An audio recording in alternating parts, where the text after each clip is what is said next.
বাজে অবস্থা, কালকে এতটা জঘন্য রাস্তা ছিল ধারণার বাইরে। সব রেডি, এই যে রুম, এই রুমে ছিলাম আমরা। 3টে রুম নেওয়া হয়েছে, 7 জন, একটা রুম আমরা অ্যাডজাস্ট করে নিয়েছি। তো এই হলো অবস্থা। তো বেরোই, কারণ আজকে অনেকটা দূর টানতে হবে, অলমোস্ট 400 কিলোমিটার পাহাড়ে। তো আলো থেকে তাতো অব্দি রাস্তা খুব বাজে, তো ওটাই আমার চ্যালেঞ্জিং হবে। হোপফুলি পৌঁছতে পারবো, দেখা যাক। বাইক স্টার্ট করি, রাস্তা দেখা যাচ্ছে। স্টেডিয়াম মেরা ধন্য রেডি হয়, সব রেডি। দিব্যতি ভাই হাই করে দাও। গুড মর্নিং সুজিদা, দা, ওই সোনাইদা হাই করে দাও একটা। Good morning. কালকে রাতের এক্সপিরিয়েন্সটা বলি একবার। দিব্যতি বল বল বল এবার বল। কালকে রাতের এক্সপিরিয়েন্স খুবই ভালো। এরকম একটা ভয়ঙ্কর রাস্তার পরে একটা স্টেটা দেখা যায় সুন্দর। এই যে স্টে, কিন্তু কালকে রাস্তা ভয়ঙ্কর এক্সপিরিয়েন্স ছিল। এরকম জঘন্য রাস্তা লাইফে পাইনি। শহরে এরকম জঘন্য রাস্তা হতে পারে, আর তার থেকে স্পিড ব্রেকার 60টা করে, 7-7-14টা, এই পাশে এই পাশে, মোটামুটি 10,000 স্পিড, 10,000 উপরে। এত জঘন্য, মানে সে রাস্তা থেকে কেউ দেখে দেখলে I am really sorry, but কিছু বলার নেই, ফ্যাক্ট এটা। যাকে রাস্তা দেখা হবে, দেরি হচ্ছে, এখন মেচুকা পৌঁছাতে হবে, রাত হয়ে যাবে। মর্নিং দোস্ত, চলো মেচুকার উদ্দেশ্যে। কালকে রাতে এতটা এক্সস্ট ছিলাম, মানে বিছানায় জাস্ট খাওয়া দাওয়া করে এসে জাস্ট একটুখানি হালকা সাইড করে একটু জাস্ট শুয়েছি। মানে সাহিলকে বললাম যে ভাই আমাকে 10টা মিনিটের জন্য একটু শুতে দে, তারপর ডাকিস, আমি একটু বাথরুম করে ফ্রেশ ট্রেশ হয়ে তারপর শুভ, জল টল খেয়ে শুভ, ব্যাস শেষ। আমি জাস্ট শেষ। লক্ষ্মীপুর থেকে বেরিয়ে গেলাম। দেন ধেমাজির থেকে আলো তাতো হয়ে ফাইনালি মেচুকা। তার থেকে ওদের 70 কিলোমিটার্স, খুব বাজে, হিউজ বাজে রাস্তা, মানে পুরো খাড়াই আছে। একটু সকালে বেরোতে হতো, অলরেডি লেট হয়ে গিয়েছি, টানতে হবে। 3 কিলোমিটার পরে এনএইচ আছে, এনএইচে উঠে তারপর টানবো। সামনে যাচ্ছে আমার সাথে দিব্যজ্যোতি ভাই। ওরা এখানে একটা জিনিস দেখলাম, আর কিছু দোকান না থাকুক, সেকেন্ড হ্যান্ড গাড়ি, বাইক, স্কুটি আর কার ওয়াশিং সেন্টার ঘরে এই দোকান। রাস্তা ঠিক হবে না, গাড়ি পরিষ্কার রাখবে। হ্যাঁ, তো কালকে রাত্রেবেলায় অনেকটা উপরে উঠেছি, ওটা কালকে খেয়াল হয়নি। হোটেল থেকে তখন বুঝেছি না অলরেডি আমরা অনেকটা উপরে উঠে গিয়েছি।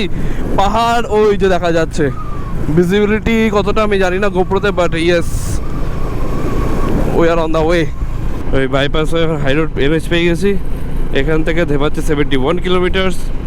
দেন ওখান থেকে আলো থেকে তাতো হয়ে then finally south destination Mechuka. এই রিয়েল গ্রাম যদি কেউ দেখতে চায় আসতে হবে এখানে। রিয়েল গ্রাম এখনও সেই মাচার চালা, মাচার ঘর, টিন দেখা যায়, মাচার এই যে সব দোকানপত্র, মাচার ওই যে সব ঘর নাও এখনও আছে। বিল্ডিং বাড়ি পাবেই না সেরকম। খাওয়া দাওয়া করে নিই, সবার খিদে পেয়ে গেছে। খেয়ে দেন ফাইনালি একবারে বেরোই।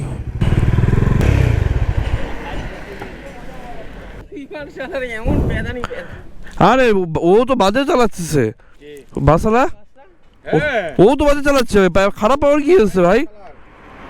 জঘন্য চালাচ্ছে, জঘন্য। ও আশেপাশে মানে আমাদের ওখানকার পাবলিক ড্রাইভার এত বাজে চালায় না, পাবলিক বাসও। তাহলে একটু পরে গিয়ে 4 লেনটা পাবো এটা। তারপর ধেমাজিও বাইপাসই। ঠিক আছে, চলো টানতে হবে। এরকম রাস্তা হলে টেনে দিব একদম। কিছু খায় নেই, এখানে বসি, এখানে বড় এখানে বসি, খাওয়া দাওয়া করে নেই। তবে বাকিটা দেখাই। পুকুর এখান থেকে মাছ ধরি, তাহলে মাছ ধরি পুকুর আছে। খাওয়া দাওয়া করে বেরিয়ে রাস্তা দেখা হচ্ছে, বাই।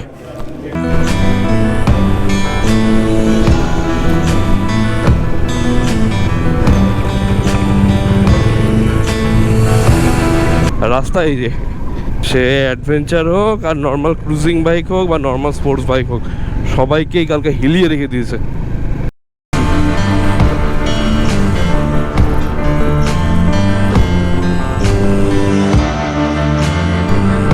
হ্যাঁ গাইস, এই যে উপরে দেখতেই পাচ্ছ আলো 129, বেম 86, ইয়াংকাং 248। তো আমি ইয়াংকাং যাচ্ছি না, আলোটাই আমাদের টার্গেট 129, অ্যাপ্রক্স 3 আওয়ার্স।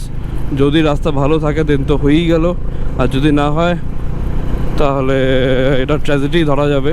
তো আমাদেরকে বাধ্য হয়ে থাকতেই হবে। রাস্তা মাঝে মাঝে ভালো, মাঝে মাঝে এতটাই অফ রোড যে খুব বাজে, খুব। দেন রিস্ক নিয়ে লাভ নেই, আমাদেরকে আজকে স্টে করতে হবে। তো এরপরে শিলাপাথর আছে, শিলাপাথর থেকে রাস্তা ডিভাইড হয়ে যাচ্ছে। তো সেখান থেকে আলোর দিকে আমরা যাবো। তো শিলাপাথরে হল্ট করে বাই চান্স প্ল্যানে সাকসেস না হলে প্ল্যান বিতে শিফট করতেই হবে। ও মাই গড, এই যে ল্যান্ডস্লাইড, এটারই কথা বলছিল, সবে শুরুয়াত এটা। ফাইনালি আমরা এন্ট্রি নিয়ে নিয়েছি। তো এখন ফার্স্ট চেকিং পয়েন্টটাতে ILP ইনলাইনের পারমিট, যেটা অনলাইনে আমরা অ্যাপ্লাই করেছিলাম, সেটা আই থিঙ্ক চেক হবে। নেক্সট চেক হবে শিওমি ডিস্ট্রিক্ট, যেখানে আমরা যাচ্ছি, মেচুকার আশেপাশে যে এক্সপ্লোর করার জায়গা আছে, ওখান থেকে একটা পারমিট করতে হবে। সেটা ওখানে গিয়ে করতে হবে, ওটা অনলাইনে হয় না। এই যে দেখতে পাচ্ছ এখানে পুরোটা ল্যান্ডস্লাইড হয়েছে এখানে। তো যার জন্যে আমাদেরকে বলেছিল আলোটা ক্রস করতে, কারণ ওখান থেকে বিআরও 1-1.5 ঘন্টার জন্য রাস্তা ব্লক করে রাখে। ফার্স্ট চেকিং পয়েন্ট, অ্যাডভেঞ্চার আজকে হবে ফুল লেভেলে, जो होगा देखा जाएगा। এটাই তো যাচ্ছিলাম। सर जी मैं चुका अरे पास है हाँ जी ILP है या এই যে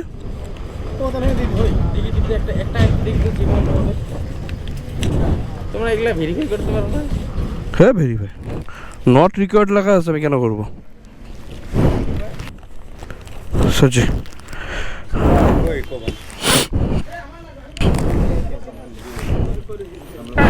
সো গাইস একটু টাইম লাগবে। এখানে ILP ফার্স্ট টাইম চেক হচ্ছে। এখানে police first checking point, phone number দেওয়া আছে 24/7, যদি কোনো প্রবলেম হয় কন্ট্যাক্ট করতে পারো। Okay thank you sir, thank you sir. मैं चुका हाँ जी। आज पहुंच पाएगा? फिलहाल तो नहीं पहुंच पाएंगे, देखते हैं। इधर से आलू तक रास्ता कैसा है? हाँ वीडियो এখন সোজা উপরের দিকে।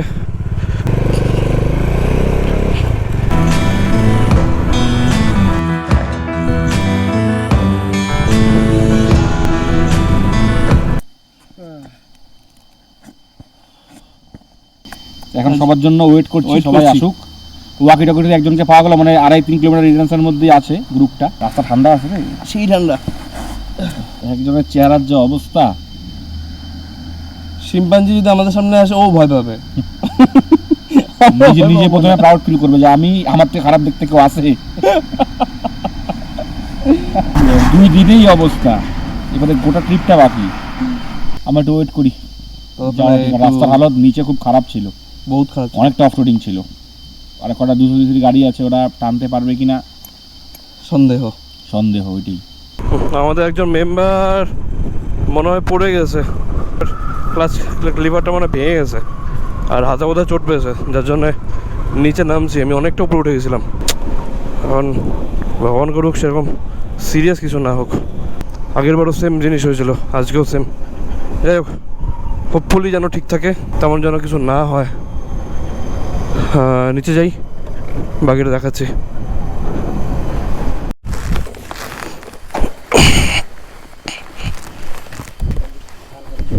এই ক্লাস তো গেছে ভাঙিয়ে রে, ভাইটা বলতেছে ভাঙছে, ভাঙলে থাকতে পারতো না। না ভাঙছে না হলে মুচকাইছে 100%। মুচকাইছে 100%।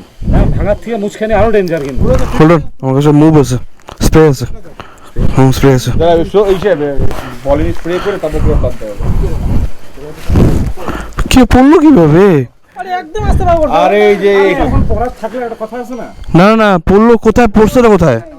এই জায়গাটায়, এইখানে কি আছে এই যে দেখ, দুইটা গাড়ি যায় যে 2-4 চাকা মাঝখানটা এরকম উঁচু না, ও বুঝতে পারে নাই। এটাতেই স্কিড করে গেছে। উঁচু জায়গা থেকে কত সুন্দর যাচ্ছি গা, পরে গাড়ি আনাটা করে পড়ছে। গাড়ি জোর দিয়ে আসছে, গাড়ি জোর দিয়ে। তেরিকা ভালো ব্যথা পেয়েছে, ভালো।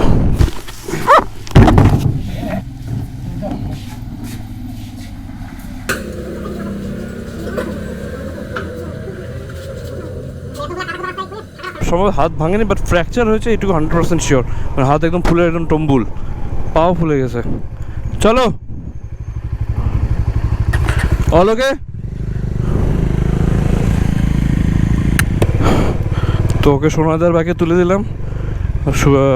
শুভমের লাগেজ হচ্ছে আমি নিলাম, আর দেবাঞ্জনদার লাগেজ দিলাম হচ্ছে বড়ুয়াদার গাড়িতে, আর ট্যাঙ্ক ব্যাংকটা হচ্ছে দিলাম হচ্ছে সাহিলের কাছে। ভেবে যাচ্ছি একটু প্রবলেম হচ্ছে, লাগেজটা আমি বুঝতে পারছি না ঠিকঠাকভাবে, কিন্তু কিছু করার নেই। তো বাইকটা এখন রেখে গেলাম যেখানে অ্যাক্সিডেন্টটা হয়েছে, ওখানে ছেলেটার ওখানে। তো ফিরে এসে কিছু একটা ওকে দিয়ে দিব, নয়তো রাখবেও না। গিয়ার লিভারে ক্লাচ লিভারটা ভেঙে গেছে একদম একদম। তো পা ফুলে গেছে, পাটা আশা করি সেমন কিছু হয় নাই, ঠিক হয়ে যাবে, কিন্তু হাত একদম ফুলে গেছে। তো ক্রেপ ছিল, ক্রেপ দিয়ে বেঁধে ঝুলিয়ে ভলেনি লাগিয়ে দিয়েছি। তো এখন যাই মেচুকা বলে, আর মেচুকা তো যাওয়া হবেই না আজকে। ফোন করে বলে দিলাম হচ্ছে পসিবল না যে পৌঁছানো। আলোতে পৌঁছাই, আলো একটা বড় সিটি বলে, ওই হসপিটাল আছে, ইমার্জেন্সিতে দেখাই কতটা কি দাঁড়ায়, তারপরে আর কি। ঠিক আছে চলো। আমি অনেকটা দূর এগিয়ে গেছিলাম, আমি আর দেবাঞ্জনদা রাস্তায় বসে আড্ডা মারছিলাম। তখন বললো যে এই ব্যাপার, কারণ নেটওয়ার্ক নেই। ওয়াকি টকিতে ও জানালো যে এরকম অ্যাক্সিডেন্ট হয়েছে। তাহলে নর্মালি বোধহয় পড়ে গেছে, ঠিক আছে একটু ওয়েট করি। তারপর বলছে না খুব বাজে অবস্থা, সাথে সাথে নিচে নামলাম। নিচে নেমে দেখি এই অবস্থা। আমি একটা জ্ঞান দেই, অনেকের হয়তো খারাপ লাগবে বা জ্ঞান মনে হতে পারে, বাট কিছু করার নেই, বাট আমি দেই। নিজের ক্যাপাসিটির বাইরে গিয়ে কিছু করো না, কারণ ও শর্ট হাইট, কারণ হচ্ছে পাহাড় তুমি সমতলে ভেবে যদি ডিসিশন নাও ভুল করছো। পাহাড়ে এবড়ো খেবড়ো থাকে, পা ঠিকঠাক পৌঁছতে লাগে। যদি একবার পা এদিক ওদিক হয় তুমি কন্ট্রোল করতে পারবা না। আজকে যদি শর্ট বাইক থাকতো, যেটা ওর অ্যাভেঞ্জার ছিল আগেরটা, ও ইজিলি নিজেকে কন্ট্রোল করে নিতে পারতো। এমন বললো তো, মানে যারা সাথে ছিল তারা বললো যে খুব একটা আহামরি তেমনভাবে অ্যাক্সিডেন্ট হয়নি, আমরা এখানে বসে আড্ডা মারছিলাম। ওভার কনফিডেন্স হয়ে লাভ নেই না, পাহাড়ে আসছো, লাইফ রিস্কের ব্যাপার ভাই। ওয়ান পিসে আসছো, ওয়ান পিসে বাড়ি যেতে হবে। এটা করে বাড়ির লোকজন ওয়েট করছে তোমার জন্য, সেই ভরসা আছে বলে তোমাকে ছাড়ে, তার মানে এই না যে ওরা নিশ্চিত। ওরা তো একটা ভয় থাকে, টেনশন কাজ করে যে পৌঁছালো কি না, এই গেল কি না। তুমি ঘুরে আসার পর হ্যাঁ তারা হ্যাপি হয় যে হ্যাঁ ঠিক আছে ঘুরতে গেছে, এখানে গেছে ওইখানে গেছে, তো তারা একটা টেনশন করে। আর এই জিনিসগুলো হয়ে গেলে পরে নেক্সট টাইম কোনো দিনই ছাড়বে না তোমাকে। বছরে তো একবার আসি পাহাড়ে, আমরা তো প্রফেশনাল না।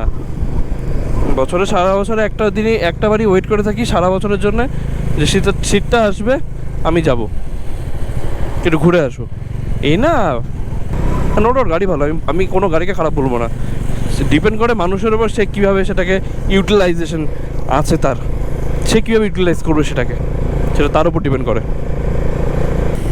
যাক, ব্যাক টু দ্য জার্নি। আমরা এখন হচ্ছে গ্রাম এটা, তো এটাকে ক্রস করে এখন আগাচ্ছি শিলাপাথর। পাহাড় মানেই সুন্দর, বাট প্রত্যেকটা পাহাড় আলাদা। সুনীল গঙ্গোপাধ্যায় একটা কবিতা আছে যে আমি নদী দিয়ে তোমার পাহাড় কিনতে চাই। যদি সত্যি হতো আমি কিনে নিতাম। সাথে কলা গাছগুলো উঠছে না, এটা হচ্ছে এখানকার খাসিয়ত। আমি আগেও বলেছি, এইবারও বলছি, এটা খাসিয়ত। এটা প্রত্যেকটা পাহাড়ে একটা খাসিয়ত থাকে, এখানকার পাহাড়ে এই খাসিয়ত। তো একটু চাপ হয়ে যাচ্ছে। পাহাড়টা দেখা কি সুন্দর লাগছে, ওই দূরটা বোঝা যাচ্ছে কিনা আমি জানি না, ওর অসাধারণ লাগছে ওইদিকে। ও ভাই অমাইক, অসম্ভব সুন্দর। এটা দেখে শিলং ফিল হচ্ছে।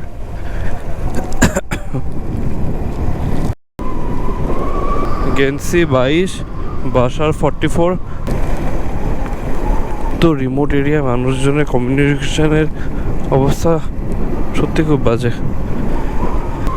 এই চালার ঘরগুলো দারুণ লাগে, এটা দেখে একদম সিরিয়াসলি অরুণাচল নাগাল্যান্ড এরকম ফিল আসে, কারণ ওই সব সাইডেই এটা ট্র্যাডিশন। চাইনার রাস্তা, আহা, ওর অনেকটা দূর এগিয়ে গেছে, মনে ওই দিক দিয়ে বেরিয়ে গেছে। আমি যেহেতু ঢালু ছিল, আমি স্টার্ট অফ করে নামছিলাম। কে অসুবিধা হচ্ছে? হ্যাঁ অসুবিধা হচ্ছে কি, পিছনটা ধরে গিয়ে আস্তে আস্তে এখন আমার বাইক চালাবে।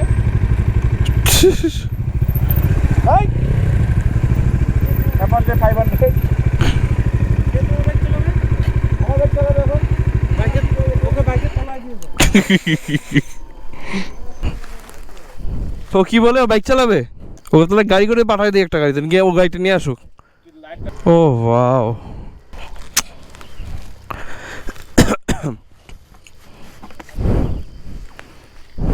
পারবো না মামা, ভিডিও তৈরি দে তারপরে আমারটা তৈরি দে। তোমাকে কেন দিব না আমি কি না হ্যাঁ বলছি? দে দে, সিনেমাটিক ভিডিও মারবি, সিনেমেটিক ভিডিও বলতে দেখাই দিচ্ছি।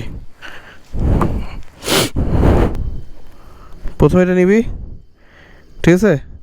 নিয়ে আমি ওখান থেকে আসবো। আমার কারে কি বলতেছি আমি?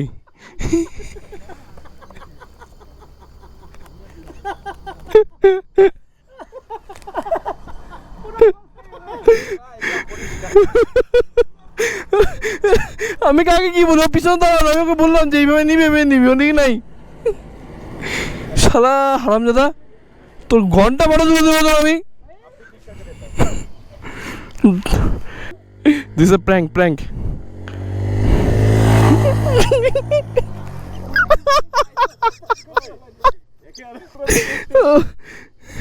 না এবারটা করে দি।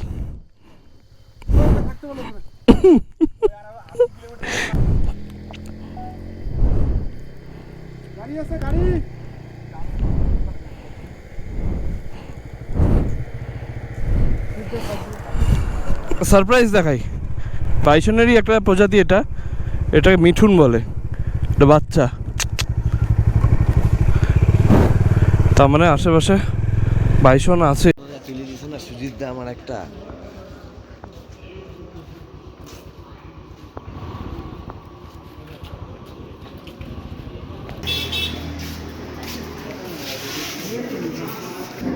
এই যে আমাদের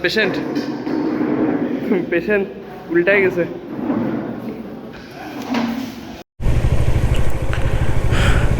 এগুলো কিন্তু বাইসনই, কিন্তু এগুলো পাহাড়ি এলাকা, এগুলোকে বলে মিঠুন, কারণ এগুলো অ্যাটাক করে না। আর এটা যদি আমাদের দিকে থাকতো, আমাদের চোখের সামনে, এতক্ষণে টাটা হয়ে করে দিত। যাক, আমরা বাসার পৌঁছে গেছি। এখন এখান থেকে আলো 30 কিলোমিটার।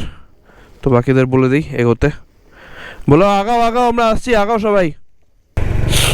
টাউনটার নাম হচ্ছে বাসার। আলো আরো একটু বড় টাউন নিয়ে, জায়গাটা সুন্দর, নাইস, আই লাইক ইট। এর সামনে যে হিমালয়ান আছে, ও আলোতেই বাড়ি ওর। ওয়েলকাম টু আলো।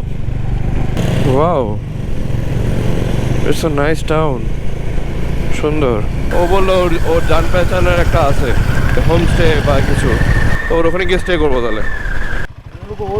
हाँ उन लोगों के लिए वो होटल है ना। अच्छा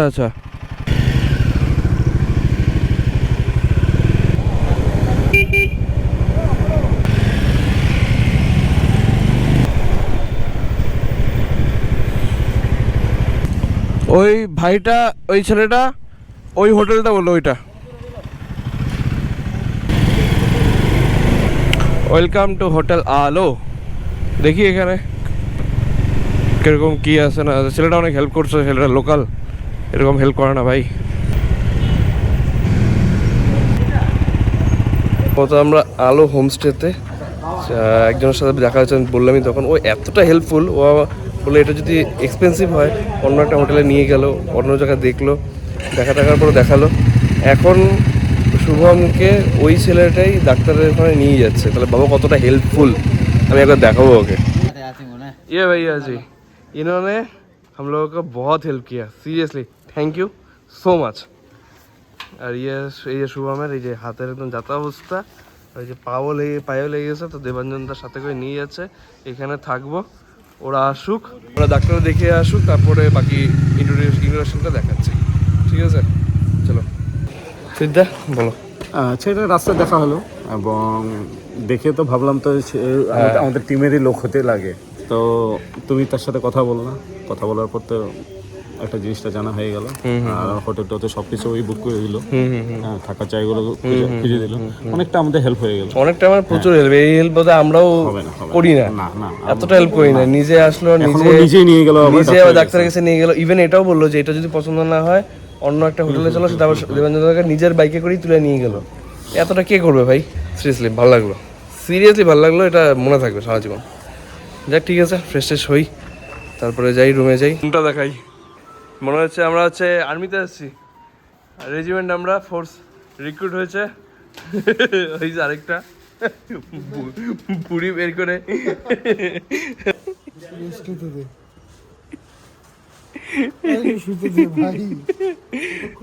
সবার যাতা অবস্থা। যাই ফ্রেশ ট্রেশ হই, তারপরে দেখাচ্ছি।